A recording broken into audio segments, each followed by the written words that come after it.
수백 배 더 많이 배우고 가서 저 개인적으로 너무 감사드리고 한 가지 질문이 있다면 제가 이거 자립선교에 들어가서 겪는 어려움보다는 미리 이제 예상을 해보는 겁니다.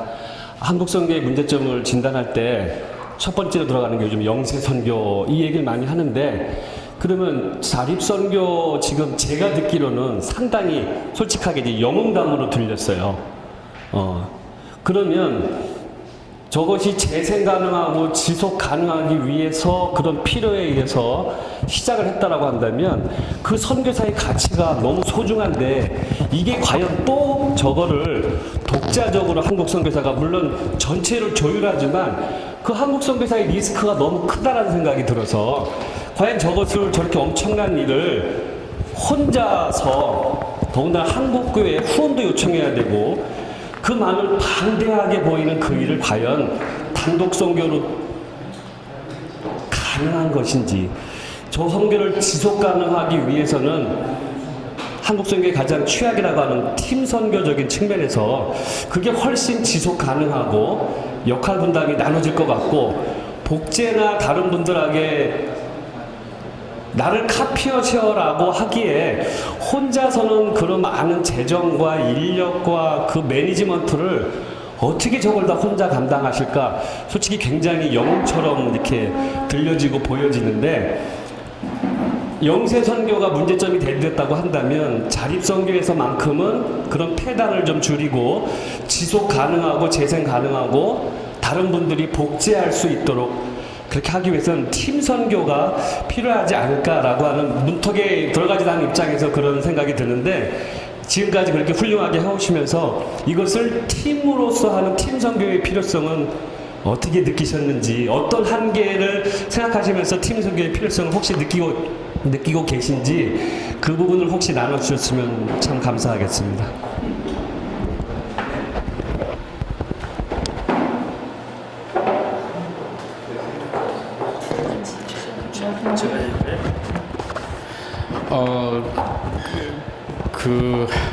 뭐 실패를 얘기하려고 했는데 사실 한 시간에 다 얘기하는 건 사실은 실패만 얘기해도 다들 뭐 10년, 20년, 30년을 하셨잖아요. 그러다 보니까 그런 가운데 어떻게 보면 어떨 때는 이 길로 아니고 목표는 이거였는데 가다 보니까 일로 와서 좀 좋은 케이스가 나온 부분들도 있는데 저 같은 경우에는 목적을 정확히 했습니다. 저의 자립이 아니라 지역 사람들의 자립이라는 그 부분을 정확히 놨고요. 왜 그러냐면 단위가 달라집니다.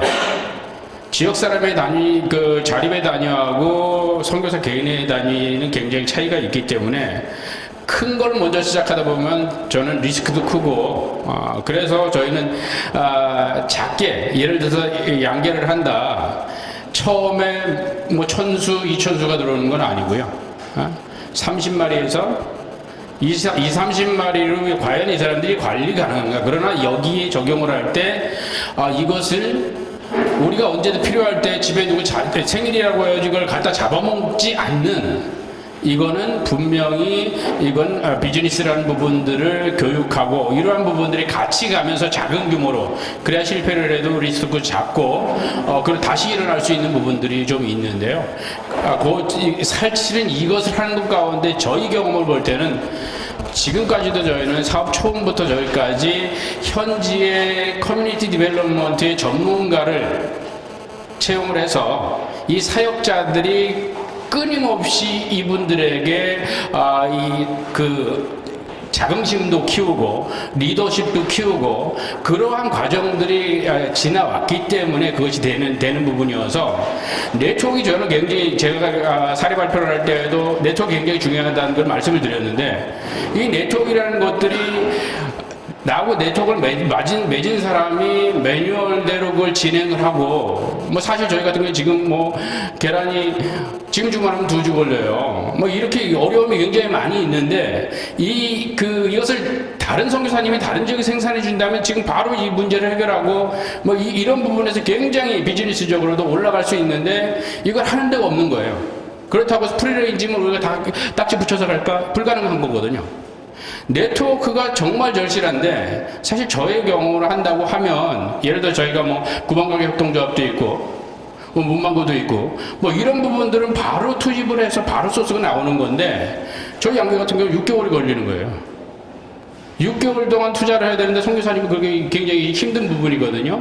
이런 부분들에 정말 의지가 있다고 하면 2, 3, 3마리 가지고서 돌리는 겁니다. 그리고 이거 절대로 철저하게 뭐 예를 들어서 저희라고 한다고 하면 저희 매뉴얼에 의해서 공부를 하고 실험을 하고 몇 번의 어려움을 겪게 되거든요. 그런 과정 가운데 이제 어느 정도 할 수 있다면 이것을 뭐 300수, 500수 그 정도의 핸들링하는 형태로 만든다고 하면 잘 생산하고 저희가 판매를 연계를 하고 이렇게 되면 서로 윈윈할 수 있는 부분들을 같이 갈 수 있거든요. 이런 부분이 사실은 파이도 키우고 서로 상생이 가능한 부분들이에요. 제가 예를 들어서 하나만 얘기한 부분들인데 다른 분야에서도 그러니까 어떤 선교사님하고 제가 쌀과 관련한 논의를 했었거든요. 저희가 쌀을 생산을 하고 도정을 하고 지역에서 판매를 하고 또 이제 무슨 비싼 그런 시장은 또 별도로 저희들이 진행을 하는데 그런 거에 있을 때 같이 공동 연대를 할 수 있다는 거죠.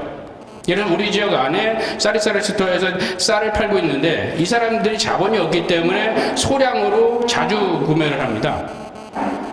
그런데 우리가 직거래라든지 이런 형태의 도정 시스템 이런 걸 결합을 시키면 그 사람들에게도 중간 자기가 사오는 것보다 훨씬 더 싸게 공급을 할 수가 있어요. 이런 것들을 같이 공유할 수 있다는 거죠. 근데 철저하게 그 부분에 있어서는 이게 경영으로서 비즈니스로서 약속이 잘 지켜져야 되고 품질이 관리가 되고 이것이 쌈지돈으로 들어가서는 안 되는 그런 부분만 있다고 하면 작은 것을 서로 나누어서 파이를 키울 수 있는 지역들이 많이 떨어져 있잖아요. 저는 이런 것들을 네트워크를 통해서 한다고 하면 서로 간에 교인들도 도움이 되고 교회도 도움이 되고 또한 생산자도 도움이 되는 그러한 것들을 같이 만들어 갈 수 있다고 저는 생각을 합니다.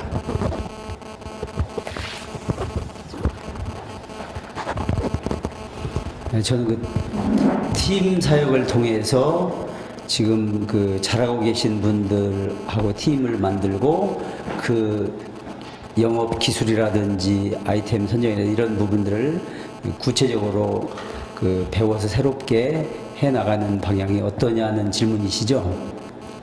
지금 굉장히 그 개인으로 사람 어떻게 보면 이제 시작 단계 사람들 보면 영웅으로 비춰지시는데 거기에 대한 많은 실패도 있었고 어려움이 있었을 때 그 리스크를 해지하기 위해서 지금에 하고 계신 그 자립선교를 단독으로 하시는 거에 대한 많은 위험 부담이 있을 것 같아서 그 효율성 면에서도 그렇고 지속 가능하다는 각도에서 보면 저거를 한국 선교사가 단독으로 굉장히 좀 방대해 보이기도 하고 엄청나게 큰 일처럼 보이고 역할 분담이 필요할 것 같은데 지금 사례를 제가 전체적으로 들어보면 전부 혼자 하시지 않았는가, 일단 한국 선교사 입장에서는 단독으로 하지 않았는가, 그 리스크 해지 차원에서도 그렇고 지속 가능하기 위해서 시작한 거라고 한다면 역할 분담도 그렇고 시너지 효과상에서도 그렇고 한국 선교사가 탑 헤드가 하나가 효율성도 있겠지만 오래가고 지속 가능한 측면에서는 한국 선교사가 복수로 역할 분담 차원이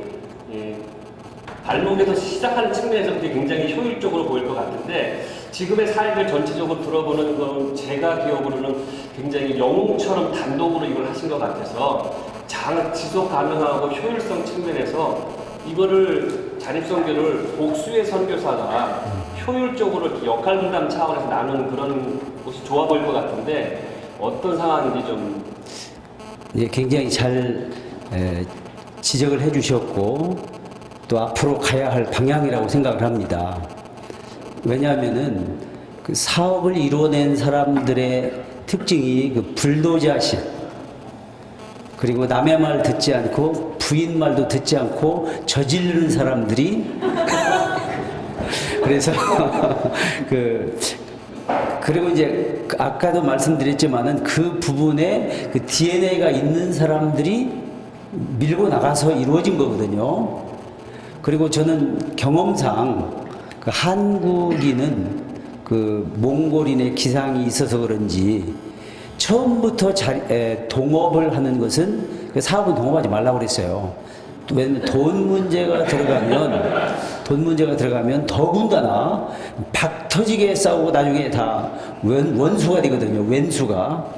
그런데 그거보다는 그 한국인에게 주신 그 기능, 즉 불도저식으로 밀어붙여 가지고 안 되는 걸 되게 만들어서 각 전문 분야의 전문인들을 어느 정도 이제 베이스가 생기게 되면 거기에 파일을 다 맡겨 가지고 그 사람들을 통해서 전체 파이가 키워나가는, 지금 현재 저도 그렇고 우리 그 권영수 선교사님도 그렇고 거기도 제가 알기로 5명이 지금 함께 동역해 나가는 구조가 됐고, 저희도 7가정이 그 거의 사역들을 함께 해 나가는 그런 구조로 되어 가고 있기 때문에 한국인의 기질상 키워 놓은 다음에 그 다음에 전문 분야별 그 파일을 나누어서 맡겨가지고 전체 파일을 키워나가는 것이 더 효율적이지 않겠는가라는 그 생각을 해봤어요. 왜냐하면은 처음부터 팀 사역을 하게 되면 될 일도 안 되더라고요. 이것이 저의 경험이었고 옆에서 보는 그 관점들이었습니다. 저희 지역에서는 예, 이제 시니어가 되면서 저기 선교사님들한테 제가 여쭤봤어요. 가장 뭐가 필요하냐고. 그러니까 비자가 필요하대요. 오케이. 그럼 비자 말고 또 필요한 거 있어요? 그러니까 비자 말고는 필요한 게 없대요. 그러면 제가 비자를 해드리겠습니다. 그랬어요. 단 세금 내세요. 그러니까 10분 중에 10분이 뭐라고 하는지 아세요? 그러면 내가 그냥 학교 가서 비자 하지 뭐. 그 얘기는 비자 필요 없다는 얘기죠. 예, 그러니까 상황마다 지역이 다르겠지만 저희 지역에서 저희 회사가 비자를 내주려고 했을 때 나타난 현상이었고요. 그 얘기는 제 밑으로, 그러니까 직접 제 밑에가 아니라도 알아서 다 하셔도 된다고, 그러니까 비자만 해드릴게. 비자 내는 세금만 내세요. 했는데 안 누르셨고요. 제 일을 키우다 보니까 제가 혼자 할 수 없는 상황이 되잖아요. 그래서 그냥 나눠드렸어요. 그러니까 처음 선교 오신 분들한테, 자, 저희가 4년 동안 우리가 방법을 도와드릴 테니까 언어를 4년을 하세요. 그러면 그때는 저희가 공자장학금이라고 하는 정책이 있었는데, 저희가 처음에 그 대학에, 그 운남에 있는 대학에 저기 대학에서 처음 이제 본과를 졸업한 학생이에요.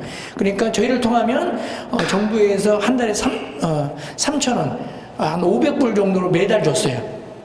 그러니까 그 제도가 있어서 선교사님들 도와드렸어요. 근데 대부분 선교사님들 그걸 안 받으려고 그래요. 왜 안 받아? 이해를 안 가요, 저는. 근데 저희 교단은 하나도 안 받았는데 순복음, 감리교는 다 받으셨어요. 그래서 그렇게 언어 공부를 하신 분들 중에 저희가 사역이 이러니까 와서 내가 당신이 하고 싶은 일이 뭐냐? 그래서 교회개척하기는 오케이. 내가 교회개척을 도와줄게. 저희는 교회개척이 제일 쉽거든요. 3주면 웬만하면 교회개척이 하나씩 돼요. 참 희한하죠. 우리 김밥만 말 줄 알면 사회가 됩니다. 그래서 우리 김밥 많은 거 하나만 갖고 우리가 사회가자. 그래서 실제 같이 교회를 개척해서 당신 6개월 계속하면 내가 줄게. 그래서 제가 그 교회 참석하고 또 아내가 참석하고 이렇게 만들어가는데 결국은 6개월 있다 그분이 지쳐서 못 하세요. 그런 걸 봤고요. 그래서 지금 하고 있는 일도 비즈니스도 제가 캐파가 크니까 누가 비즈니스 하겠다면 그냥 제가 물건 드릴게요. 제가 그냥 원가에 얼마니까 당신은 아무리 사도 이 가격 못 사. 100원이라면 내가 50원에 드릴 테니까 알아서 파세요. 당신 가봐야 시장 가봐야 90원에 사니까 못 사니까 제가 드릴게요. 그렇게 해서 4명의 선교사님은 물건을 대드리고 있어요.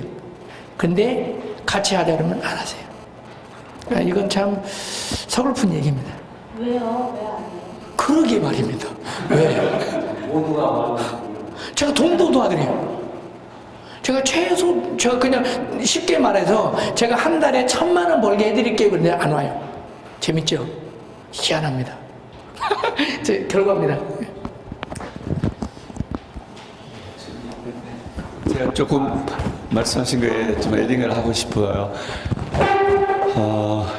일단 저희들이 그동안 금기처럼 내려오는 어떤 사업은 동업하지 말라라는 이 말이 그냥 우리 선교계에서도 그냥 그게 정설처럼 여겨지는 것에 대해서 우리 깨트릴 수는 없을까요? 저는 깨트릴 수 있다고 생각합니다. 깨트렸으면 좋겠어요. 근데 이제 두 가지 차원이 있습니다. 근데 성공한 사례들이 없진 않습니다. 없진 않는데 이제 스타트하는 단계에서 동업을 할 건가, 아니면 출발해서 첫 번째 스테이지 손해분기점이 넘어서고 첫 번째 스테이지에서 이 투자가 확대되어지는 타이밍, 아니면 조직이 좀 나뉘어지는 타이밍, 그때에 투자자나 또는 협력자로 돌아와서 함께 조직을 구성할 건가, 이런 일에 이제 동업을 시작하는 포인트가 좀 다르겠죠, 그죠? 네, 그런데 아마도 처음 시작할 때 바로 동업하는 것은 좀 어려울 수 있습니다. 성공할지 실패할지도 모르는데 그 리스크를 함께 같이 가져간다는 게 어려울 수 있으니까요. 그런데 이제 상황이 좀 달라. 손해분기점을 넘기고 이 기업, 이 비즈니스 자체가 될 만하다고 여겨진 타이밍에서는 충분히 함께 일할 수 있는 사람들이 있거든요. 이제 그런데 그때는 실제로 오너라고 보여지는 그 창업자의 태도가 그 동업을 가능하게도 하고 동업을 실패하게도 합니다. 왜 같이 안 할까요? 이거 돈 되는데. 그리고 이게 앞으로도 계속 할 수 있다고 충분히 예측 가능한데 왜 동업을 안 할까요? 이 얘기 아닙니다. 그러니까 이 얘기 아닙니다. 제가 이 얘기가 제 조심스럽긴 한데 그동안 보여온 신뢰도가 동업을 하지 못하기도 하고 동업을 하기도 합니다. 네.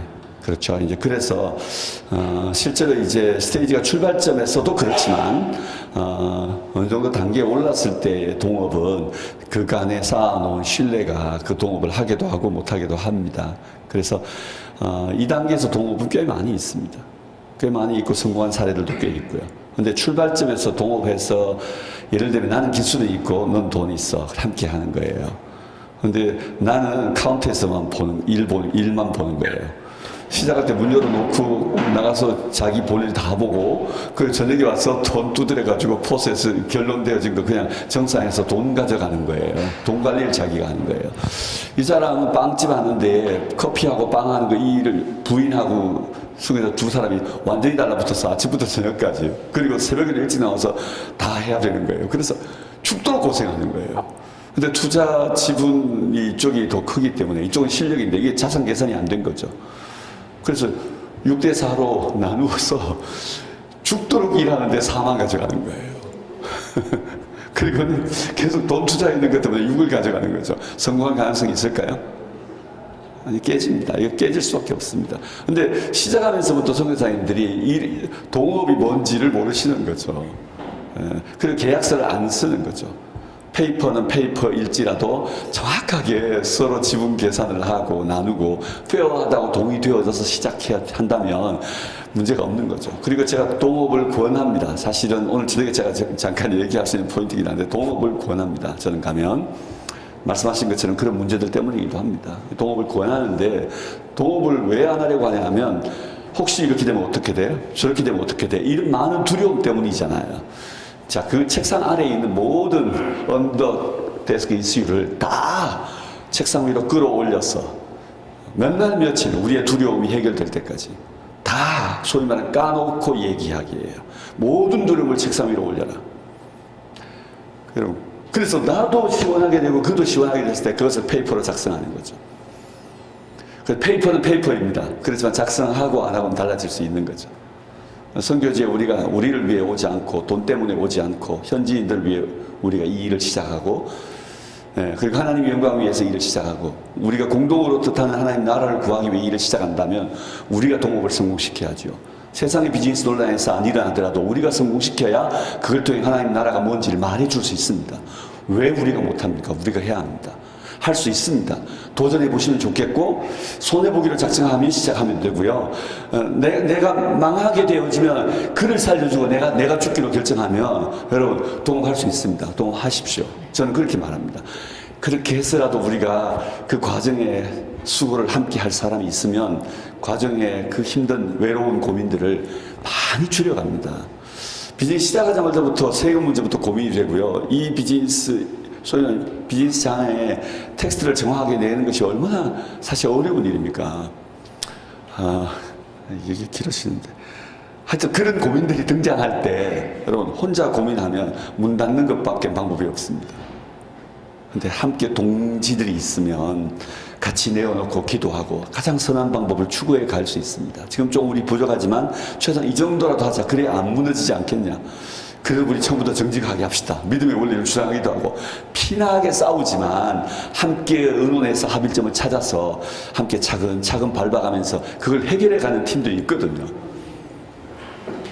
그래서 저는 동업 가능하다고 봅니다. 지금 말씀하신 이 단계에서 줄 것이 있는 경우에 가능하고요. 그 다음 두 번째 동업은 뱀 이너 박스라 그래서 박스 안에 소위는 프랜차이즈 형태죠. 그러니까 뱀 이너 박스 안에 패키지되어진 비즈니스를 나눠주는 겁니다. 이번에 말했던 이제 몬 같은 경우에 패키지되어진 비즈니스가 있잖아요. 그 비즈니스를 쉐어하는 거죠. 그래서 현지화할 수 있는, 로컬라이즈 되어져 있는, 커스터마이즈 되어져 있는 아주 패키지된 그런 비즈니스를 정확하게 해가지고 시스템을 그대로 주는 거죠. 안에 컨텐츠부터 모든 내용을. 그래서 성공한 비즈니스들이 이것들을 쉐어할 수 있습니다. 그런 방법을 통해 동업이 가능할 수도 있습니다. 네, 여기까지.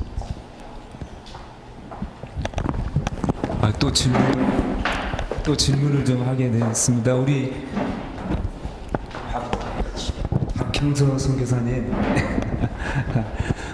저는 저기 하나님 나라에 대해서 너무 어떨 때는 그냥 가슴 조아리게 하나님 나라가 어떻게 이루어질 건가, 현재에 있어서 또 미래에 있어서. 근데 정말 중국이나 북한, 그러니까 보면 열린 것 같은데 또 닫아지고, 엊그저께도 가장 친한 형님이 중국에서 추방돼가지고 파송교회에서 후원이 끊겨가지고 그래도 감사하네. 근데 너무 가슴이 아프더라고요.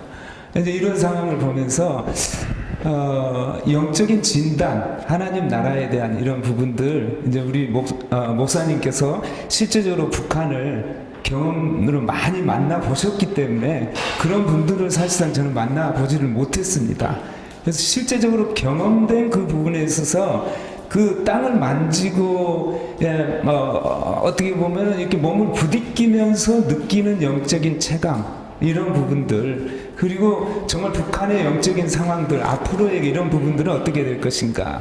그리고 이제 또 고구마 이렇게 개인적으로 물론 이제 다른 어떤 기관을 통해서 그렇게 들어가시지만은 지금 이제 정부도 이렇게 지원을 하는 어떤 그런 형태에 있어서 이런 부분들에 있어서 장단점 어떤 부분으로 좀 가야 되는가. 이걸로 뭐 티박티박 하지 않습니까, 한국에서.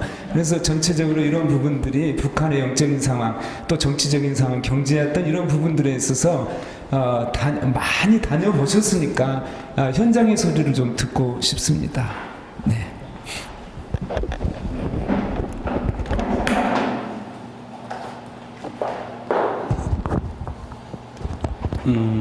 우리 북한은 그냥 한쪽 눈으로 보면은 다 실수하고 다 속아 넘어가요.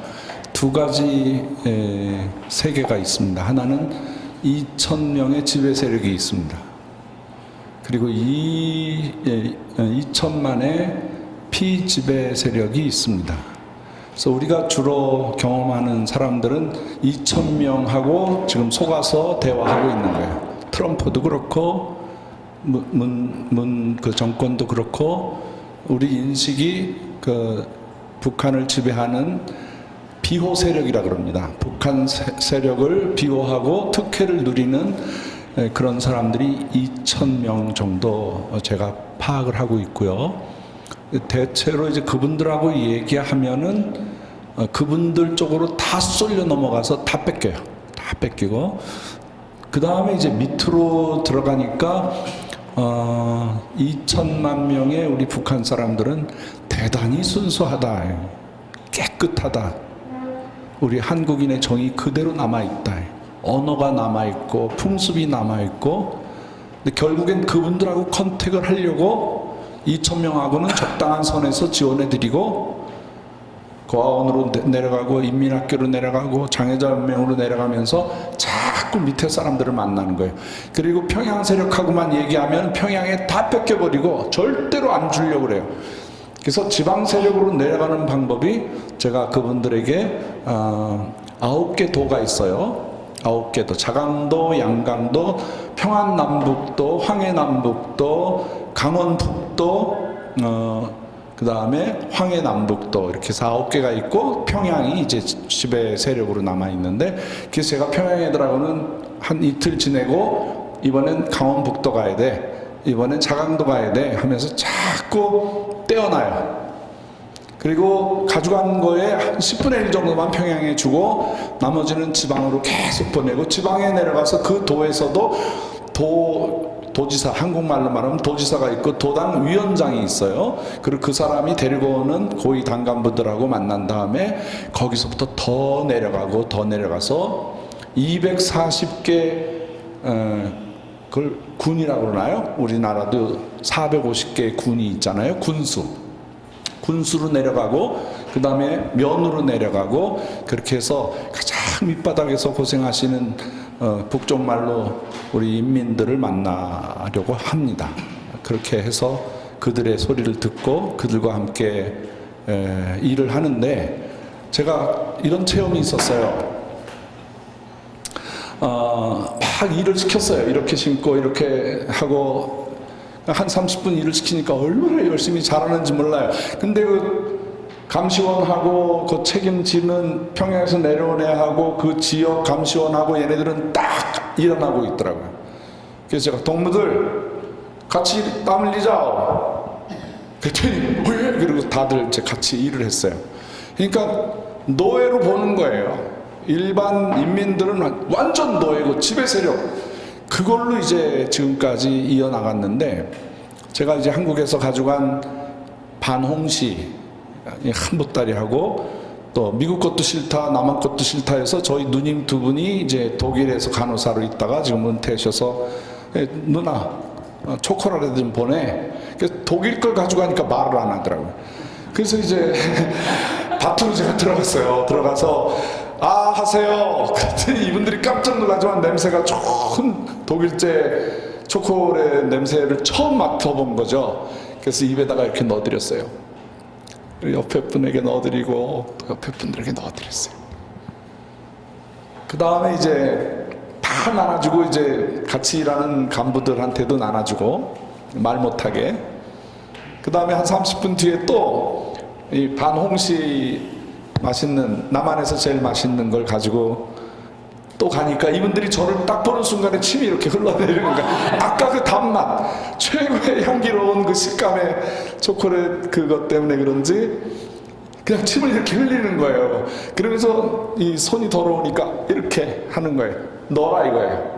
내 딸, 내 아들 갖다 주고 싶다는 거예요. 자녀분 거는 남겨놨어요. 그리고 아 하세요. 그리고 이렇게 다 넣어드렸어요. 그 맛있는 반홍시를 드시면서 제가 그 생각, 그 일을 하면서 계곡으로 내려갔어요. 아무도 안 보이는 곳에 화장실 간다 하고 나 찾지 말라고. 제가 왜 거기로 내려갔냐면 눈물이 터져 나와가지고 못 견디겠어요. 여러분 이거 주면서 무슨 생각하겠어요? 저는 목사예요. 선교사예요. 러시아 사람들에게는 마음대로 성찬식 하면서 나눠줄 수 있어요. 이만한 잔에도 나눠줄 수가 있고요. 빵도 크게 잘라서 나눠줄 수 있어요. 근데 그 북한 내 동포들에게 나눠준다는 게 막 그 기뻐서 감격해서 저를 우습게 보시면 안 돼. 전 북한 사람들 입에다 직접 넣어준 목사예요. 다 교수님 때문에 내가 다 닮아가 버렸어. 그래서 성찬은 예식한 것처럼 느껴지는 거예요. 이거 주면서 이것이 주님의 몸입니다. 이것이 주님이 우리를 흘려주신 피입니다. 부활의 신앙을 전하고 싶었고 예수의 이름을 전하고 싶었지만은 그 기회를 저 혼자서만 누려야 되니까 말을 할 수가 없으니까. 다만 그래요. 제가 어떻게 해서든지 그분들에게 컨택을 하기 위해서 저 카나다에서 온 목사입니다. 반갑습니다. 안녕하셨습니까? 그러면서 제 소속을 정확하게 얘기해요. 그리고 저는 러시아에서 선교하고 있습니다. 그런 얘기도 해요. 그러면 자기들끼리 목사래. 그러면서 우리가 분단된 이후로 처음으로 목사를 만나는 거예요. 쉽게 얘기해 드릴게요. 우리가 봉숙교회가 진짜 교회예요? 아니에요? 빨리 대답해봐요. 봉숙교회 아니에요? 기예요? 자, 저도 이런 딜레마에 빠졌었어요. 영적인 문제를 얘기하라 그래서 제가 얘기하는 거예요. 제가 가면은 반드시 봉숙교회를 가든지 칠곡교회를 가든지 우리 러시아 정교회를 찾아가든지 그렇게 합니다. 딱 가니까요, 이거 완전히 가짜예요. 예, 가짜인 이유를 얘기해 드릴게요. 성경 공부 없어요. 구역 예배 없어요. 청년의 학생의 주일학교 없어요. 예. 기도회 없어요. 단 주일날 10시 반에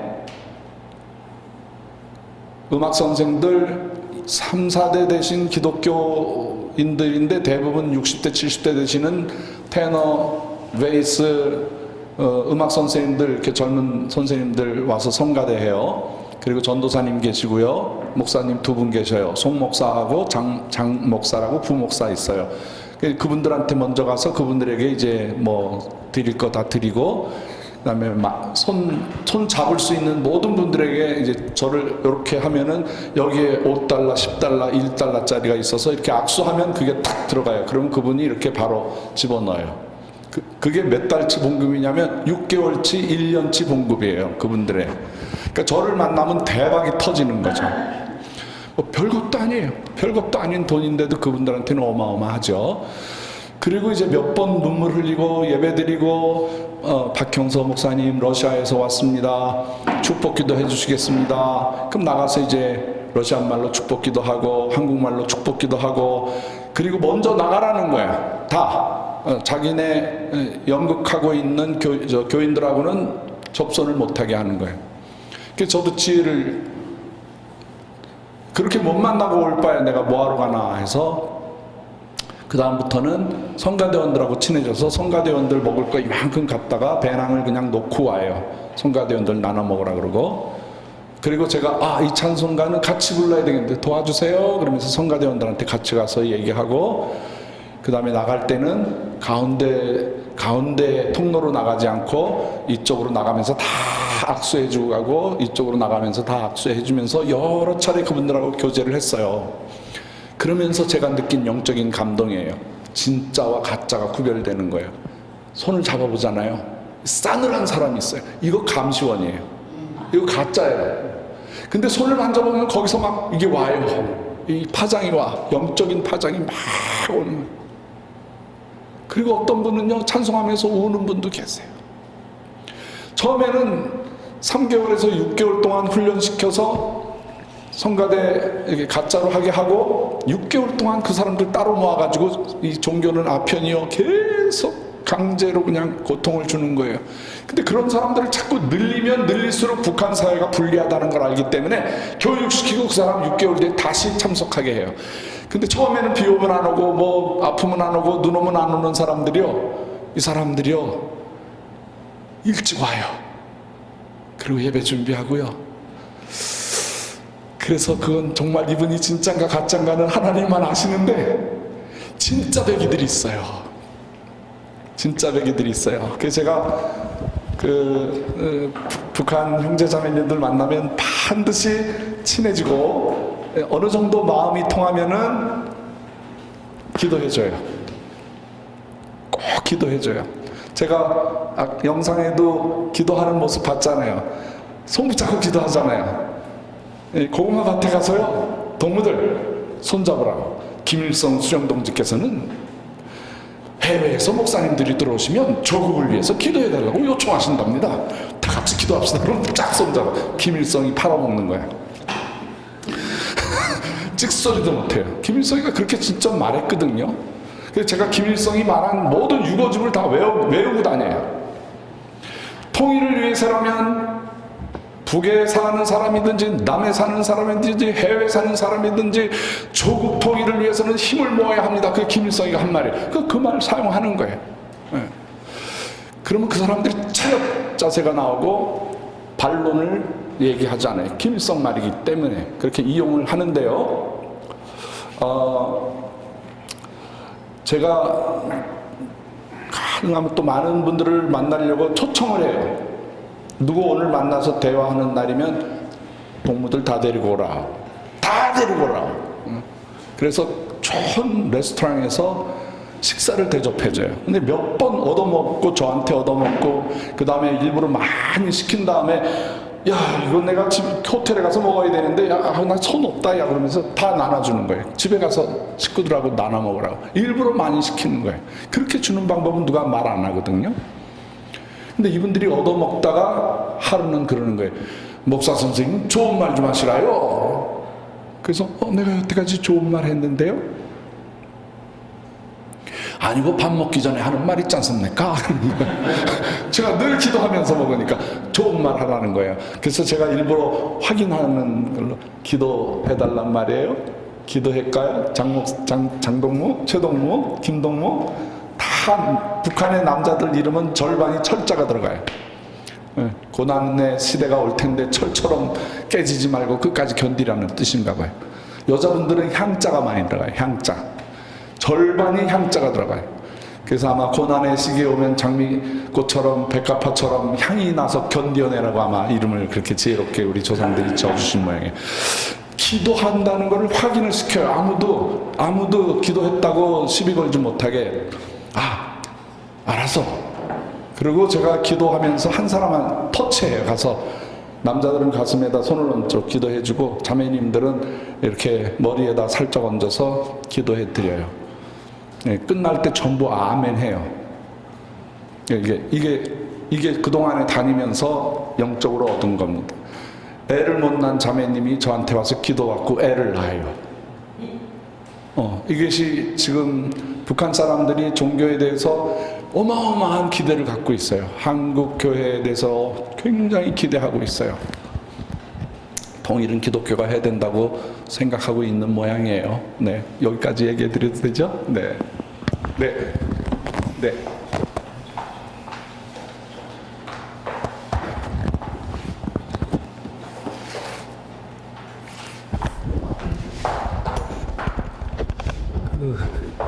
이천웅 선교사님께 좀 여쭙겠는데요.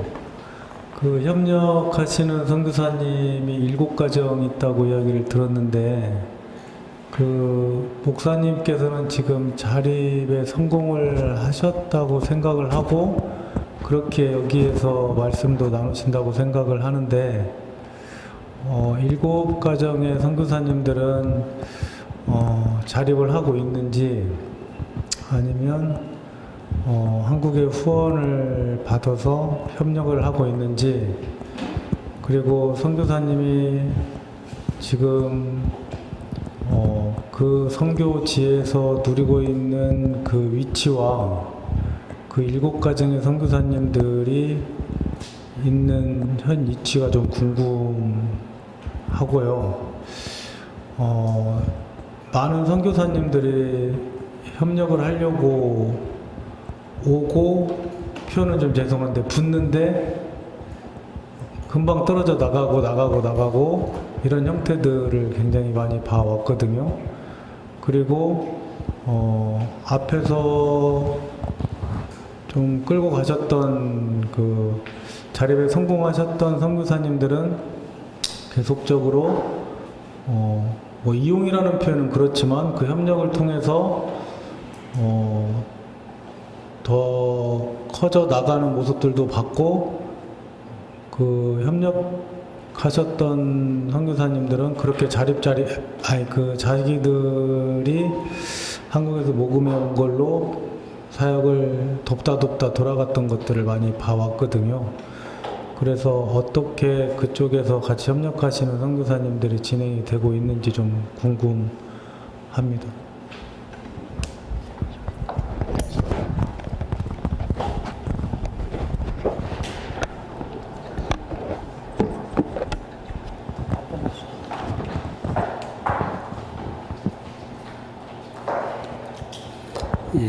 저는 그 자립이라고 하는 표현을 할 때 그 현지 사역의 자립에 그 중점을 두었고, 그 범위 안에서의 자립이라고 그 정의를 내렸습니다. 왜 그러냐면은 건물을 크게 지으면 지을수록, 사역을 많이 벌리면 벌릴수록 우리가 한국에서 후원을 받아야 하는 그 금액이 더 많아지고, 필요해지기 때문에 어떻게 그 교회의 후원으로 지어진 교회와 학교와 병원과 고아원과 양로원 모든 그 선교 사역들이 현지인들과 함께 자립하는 구조로 나가야 할 것인가에 대해서 처음부터 그 목표를 설정을 하고 달려왔습니다. 그러다 보니까 또 아까 말씀드린 대로 비즈니스 면에서의 DNA가 있어서 그런지 제가 한국에서 사업을 했을 때는 굉장히 잘 되는 것 같았는데 다는 아니지만 망했어요. 그런데 현지인을 세워서 그 사람들에게 이렇게 하면 이렇게 좋을 것 같다 해가지고 시켰을 경우에 물론 그 실패한 경우도 있었지만 한 80% 정도는 지금까지 그 11개의 법인을 설립을 해서 그 성공적이다. 그러니까 수익을 많이 내고 있는 경우들이 상당히 있고 이제 겨우 그냥 손익분기점 넘어가는 경우도 있고 아까 말씀드린 대로 엄청나게 그 손해를 본 경우들도 있었습니다. 그러면서 그 사역의 자립을 그 시도해서 그 사역들이 현지인 중심의 사역으로 자립이 이루어져 갔어요. 그런데 바자오 마을에 있는 교회들만큼은 가장 필리핀에서 그 어렵게 살아가고 있는 그 사람들이었기 때문에 자립이 불가능했고 그래서 그 우리 선교사님들과 그 사역들을 나누기를 시작을 했어요. 그러면서 이제 그분들도 한국에서의 그 후원의 어려움이 봉착해짐으로 그 중에 비즈니스를 하는 분들이 생겨나기 시작을 했어요. 그래서 그 현재로서는 자립이라고 하는 표현이 아까 말씀드린 대로 그 사역의 자립이고 현지인을 통한 자립이었고 그 다음에 선교사님들을 함께하는 선교사님들을 통해서는 그분들을 통해서 사역 전체의 파이가 커져가고 물론 한국인의 특징 때문에 저는 사역 자체를 그 뭐 이양이라고 할까요? 그분이 알아서 하는 쪽으로 이렇게 그 넘겨주는 패턴으로 갔어요. 답변이 되는지 모르겠습니다. 그리고 되도록이면은 3분 이내에 답변을 하도록 그렇게 노력해 주시기 바랍니다. 하나오에서 온 김상성 선교사입니다. 오늘 자립선교 전략 세미나 참석하면서 왜 해야 되는지 또 어떻게 해야 되는지 그 고생을 많이 해야 그리고 올인을 해야 뭐 이런 태도에 대해서도 분명히 좀 이해를 했고 또 시작하려면 어떤 사이즈를 가지고 시작을 해야 되는지 오늘 조금 이렇게 대화에서도 이렇게 질의응답에서도 조금 확인이 됐고 했는데 제가 조금 드리고 싶고 알고 싶은 것 중에 하나는 얼마 전에 우리 사역자가 저한테 왔어요. 자기 친한 친구가 그 일본군이 2차 대전 때 묻어놓은 금을 이렇게 금파 3개를 가지고 있는데 그거 선교사님이 좀 이렇게 목사님이 좀 사가지고 어떻게 해줄 수 있습니까? 그렇게 이야기를 하더라고요. 그런가 하면 똑같은 신학교 출신인 다른 전도사는 자기가 지금 10,000페소를 비트코인에 투자를 해가지고 하루에 한 달에 한 2,500페소인가 3,000페소인가 이렇게 이자를 받아 먹고 있다고 그럽니다. 그러면서 저보고도 할 수 있는 어떤 사업들이 뭐가 있느냐 하니까 전당포 한번 해보실래요? 아니면 또 일수놀이 한번 해보실래요? 그래 또 한 선교사님이 인도에서 오셨는데 그 선교사님이 뭐 이렇게 폐병에 이렇게 특효약인 약을 만드시는데 거기에 독사가 필요하답니다. 그래서 독사를 어떻게 코브라를 어떻게 구하는지를 이렇게 했는데 그분이 너무 비싸서 안 사시겠대요. 그래 그 독사를 구해 놓고는 이거 어떻게 해야 되는지 고민히 생각해 보니까 어떤 분이 소개를 합니다. 뱀줄을 만들어서 앙겔레스로 보내면 또 돈이 될 수 있다. 이런 이야기를 왜 드리냐 하면요. 우리 이번에 제가 알고 싶은 거는 그 비즈니스의 선교사로서의 비즈니스의 범위를 좀 알고 싶습니다. 범주를. 그러니까 어떤 거는 가능하고 선교사가 어떤 거는 좀 이거는 좀 윤리적으로도 맞지 않는 거 아니냐 하는 그런 것들을 조금 이렇게 그 민다나오는 금이 많이 나는 데입니다. 그래서 그 금사업을 선교사가 한다 그러면 일반 사람들도 일반 한국 비즈니스맨들도 과연 저 사람이 선교사 맞나 하는 비난을 쉽게 하거든요. 그런 측면에서 좀 앞에 계신 우리 강사분들이 이런 것들은 좀 하지 말아야 돼. 선교사가 사업으로 손대면 안 되겠다. 이런 것들은 좀 할 수도 있지 않겠냐 하는 그 범위를 조금 이야기해 주시면 조금 더 비즈니스를 시작하는 선교사로서 어떤 해안을 가질 수 있지 않을까 생각합니다. 제가 불상을 아까 말씀드렸잖아요. 조그마한 불상 이만밖에 안 해요. 그거 깎으면 5천만 원 바로 올라가요. 5천만 원. 제가 그러잖아요. 제가 할 일 아니라고. 왜냐면 최소한의 우리 자존심 있잖아요. 돈도 분명히 버는 건 확실한데 제가 사진 찍어서 보내면 바로 답이 와요. 뭐 오래도 안 걸려. 5분밖에 안 걸려. 5분 내가 한국에서 비행기 타고 그날에 제가 딱 오면 5천 버는 거예요. 근데 자존심이 있지. 가오가 있지. 그건 안 한다는 얘기죠. 그러니까 그것은 최종적인 결정은 본인이 해야지. 보도방 하시면 돈 버는데 좀 하실래요? 뭐 이런 거. 보도방이 뭔지 아시나? 미안합니다. 그러니까 본인이 알아요. 그런 답은요, 우리가 애가 아니기 때문에 본인이 더 잘 알아요. 그렇습니다. 또 뭐, 다른 분 대답해 주시고.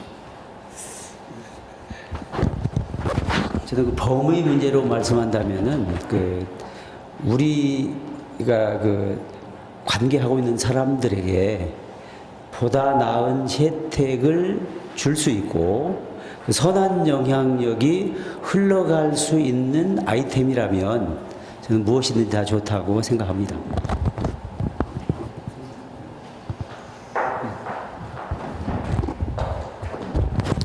네, 가비대에서 사역하는 국병창 선교사입니다.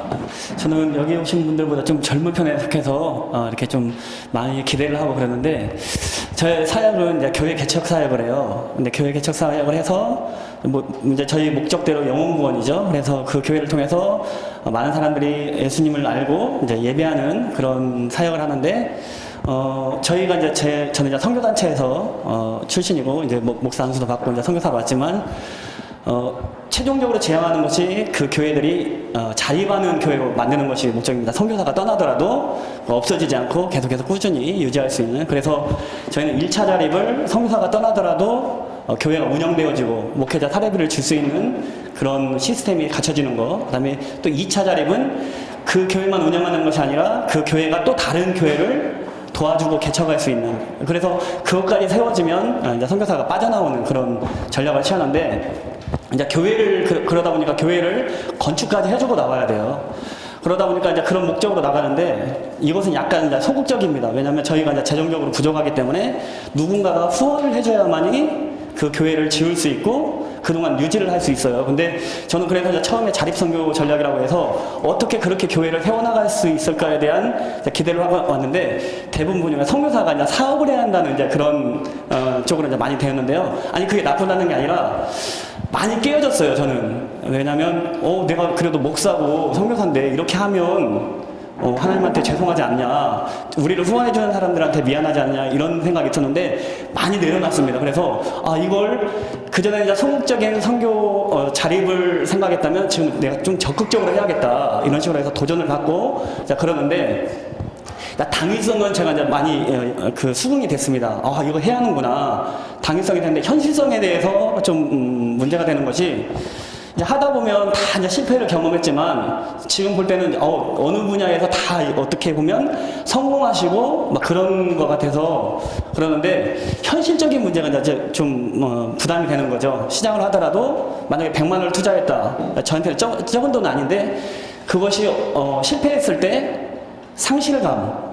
근데 그 돈이 없어지는 것이 아니라 내가 실패했구나. 막 그럴 때 이제 어떻게 그것을 극복하셨는지에 대해서 알고 싶고요.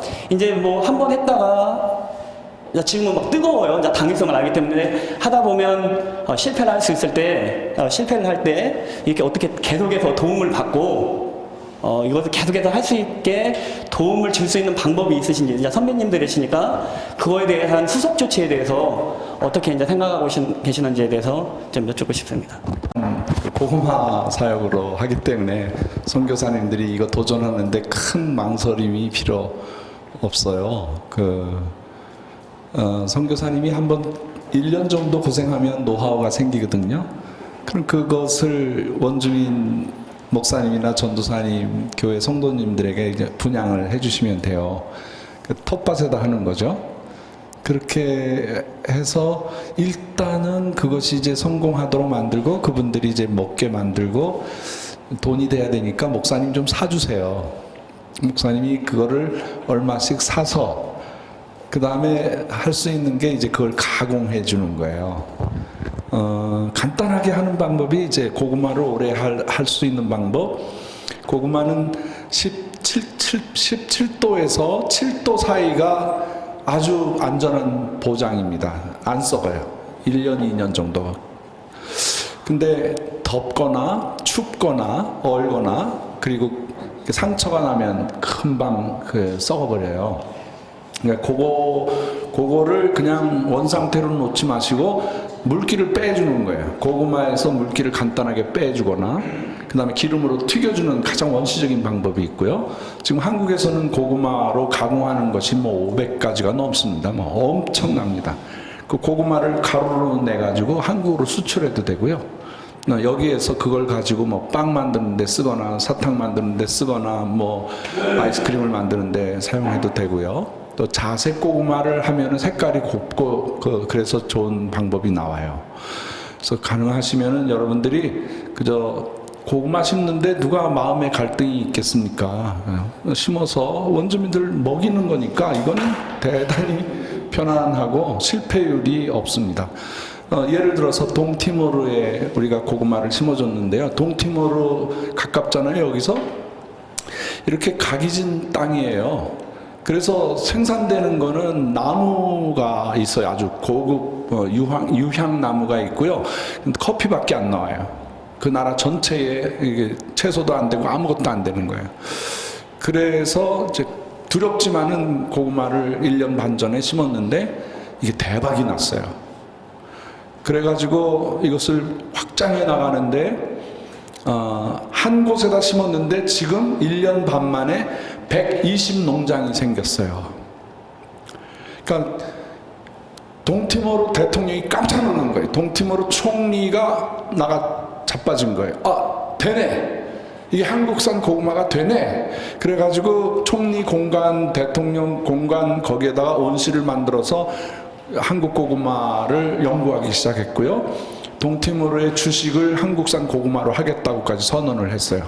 지금 동티모르 통틀어서 230 정도 마을이 있는데 지금 절반 했어요. 120 정도 해서 먹일 수가 있고요.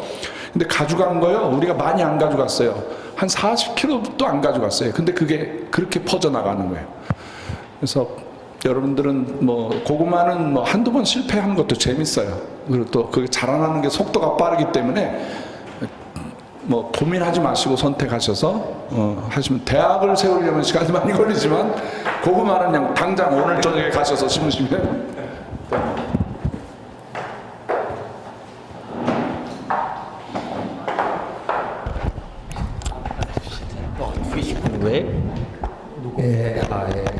안녕하세요. 저는 류인환입니다.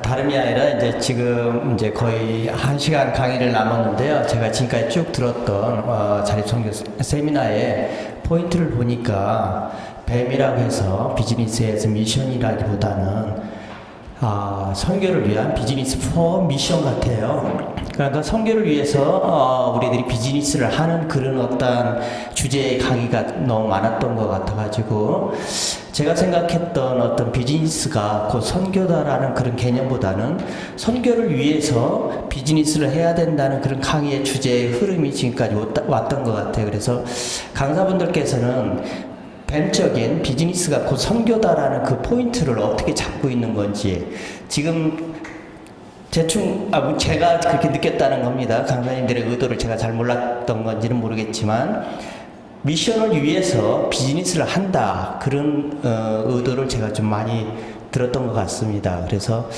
본인들은, 강사분들이 생각하고 있는 비즈니스라는 그 부분을 미션하고 지금 어떻게 정리를 하고 계신지가 사실 저는 지금 명확하게 못 받았거든요. 그러니까 우리가 선교를 하기 위해서 비즈니스를 하는 겁니다, 이렇게 제가 좀 이해를 좀 많이 했어요. 그런데 제가 생각하고 있는 비즈니스는 비즈니스 안에서 선교적인 영향력을 내가 발휘하려고 제가 지금 비즈니스를 생각하고 있거든요.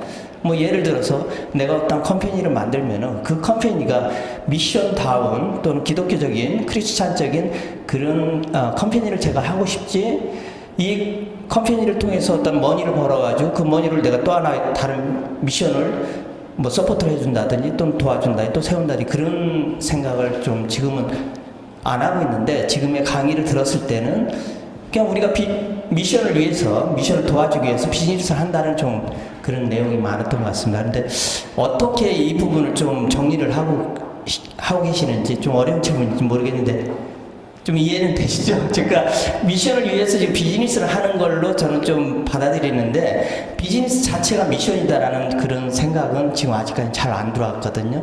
그 부분을 좀 정리해 줄 수 있는지.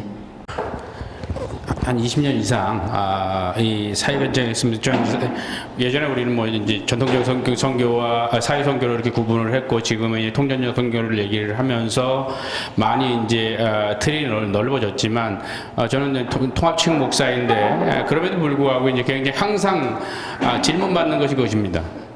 그렇게 해서 다 좋아, 다 좋은데 몇 명이 교인이 됐는데, 이거에 이 질문을 항상 갖고 있거든요. 저는 여기 와서 제가 다른 분들이 하시는 거에 비해서 굉장히 뭐 어떻게 보면 굉장히 초라하고 아직도 좌충우돌 하고 있는 그런 상태였는데, 저는 너무 많이 굉장히 배우고 있고요.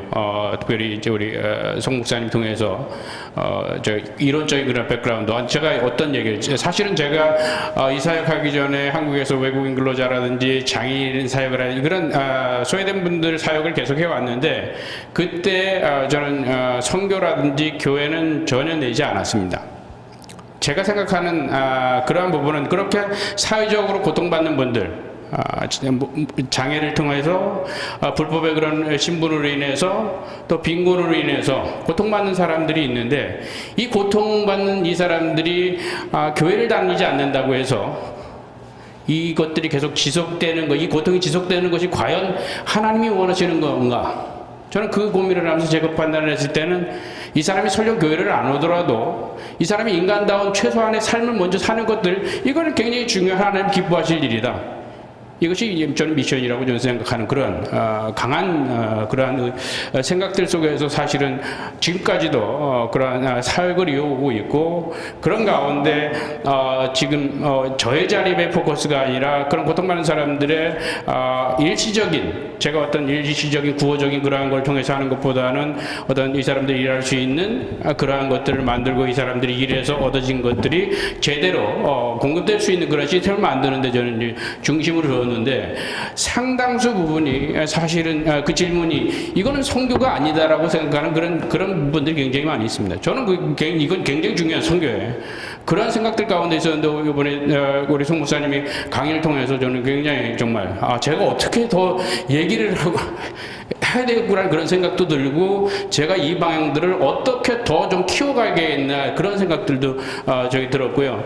뭐 제가 좀 더 설명드린다면, 아까 어떤 내용을 해야 되느냐, 이것이 선교이기 때문에 우리의 꺼리낌이 있어서는 안 된다고 생각하거든요. 꺼리낌이 있는 업종으로 하면 안 된다. 왜냐하면 이것 자체가 선교이니까. 저는 그렇게 생각을 합니다.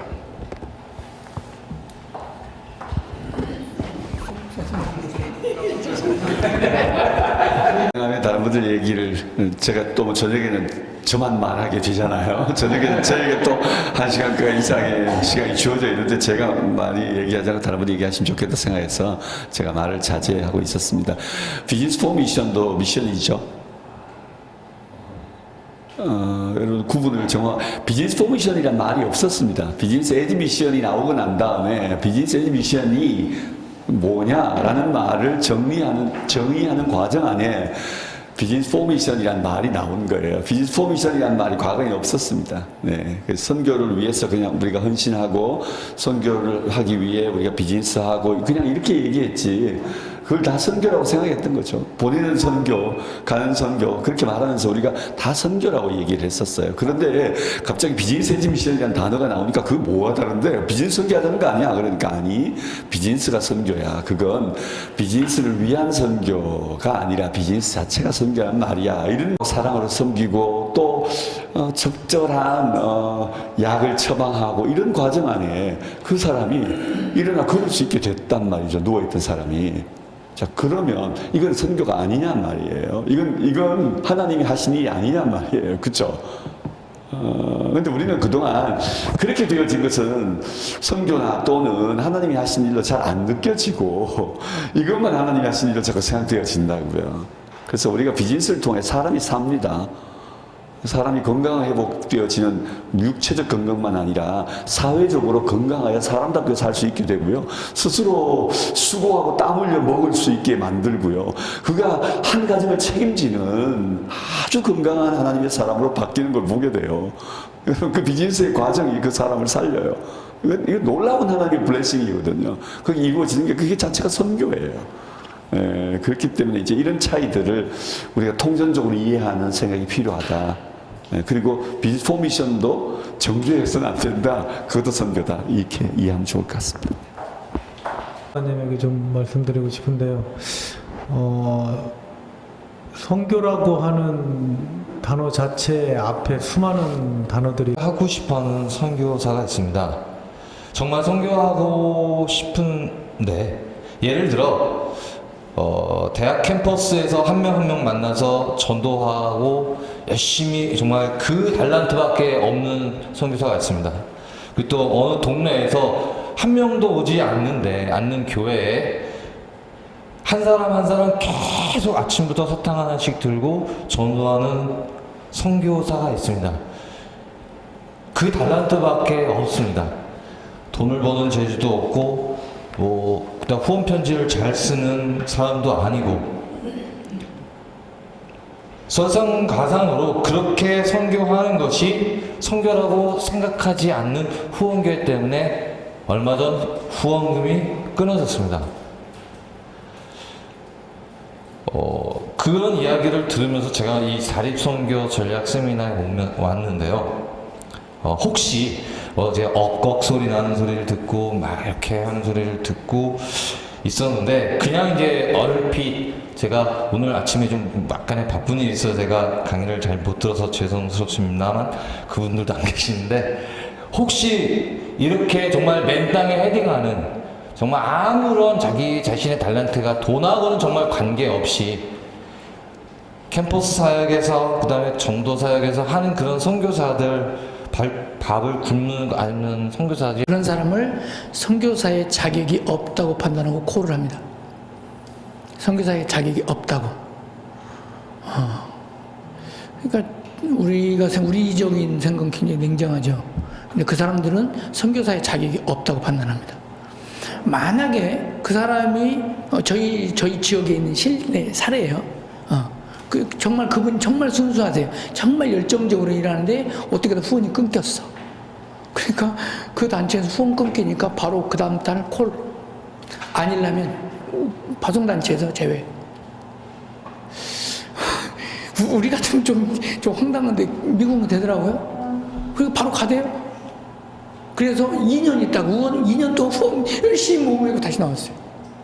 그러니까 어떤 게 옳다 그러든 저는 잘 모르겠는데 정말 그분이 정말 믿음으로 그렇게 하신다면 저는 제가 믿기를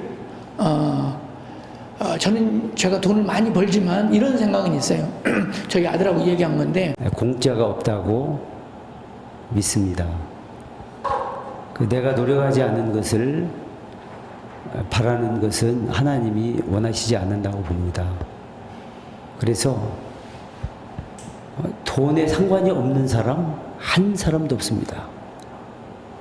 가정 경제가 됐든 개인 경제가 되든 포켓 경제 전부 다 이미 우리는 경제 생활을 하고 있고 수입이 있고 지출이 있습니다. 개인이 됐든 가정이 됐든 선교사가 됐든 선교단체가 됐든 그렇다면 그것을 하나님 앞에 책임을 지는 자세 그리고 본인의 삶에 대한 책임 그러니까 결혼을 했는데 나는 오로지 이것만 할 줄 알아 하고 부인과 아이들을 돌보지 않고 복음만 전하러 나간다면 그것은 저는 하나님 앞에 바른 자세라고 보지는 않습니다.